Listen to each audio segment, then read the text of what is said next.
So predictability is about giving yourself a score of how good you are at forecasting and your models. So what an acquirer is looking for is last year is a number.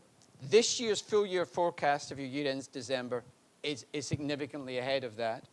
And next year's viewpoint of life, although be careful predicting too far into the future, looks pretty rosy. If you make a dent to that, if you drop in sales and profits, maybe even make losses, acquirers will tend to want to see 2 full financial years of success to get that away from get that out of their head. Not always, but that'd be the golden rule. So here's the operational tip. Get to really understand the economics of your business. The economics of your business sometimes is less complicated than you think. What I would start with, and although I'm a reformed accountant, it is worthwhile just mentioning this. There are only 2 things that move a business financially.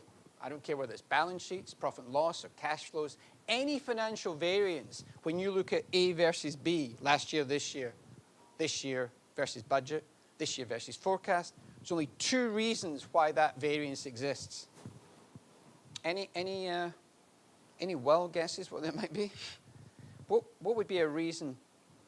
The big family of reasons.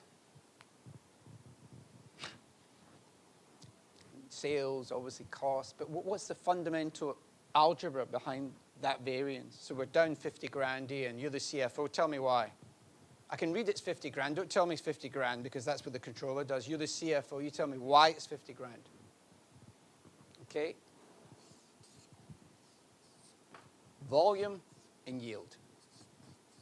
If I've paid 50 grand more on the salaries bill, I've either paid more people or I've paid the same number of people more money, or more people more money. There's only 2 reasons. It only took me 23 years to learn that, and a CA degree, and a finance degree, and all that stuff. Think about it.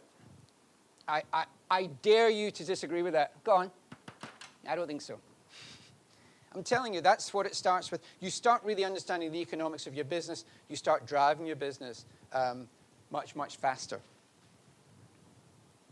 So predictability. And when you get into the throes, if you ever do, of an acquisition, it's a nightmare if the predictability machine is weak, because as the months go by and your forecasts have been downgraded, oh my God, do acquirers play havoc with that. They love that stuff. And of course, if it's downgraded too much, they're out of there. So building a machine that actually creates accuracy in your forecast as best you can is noticeable.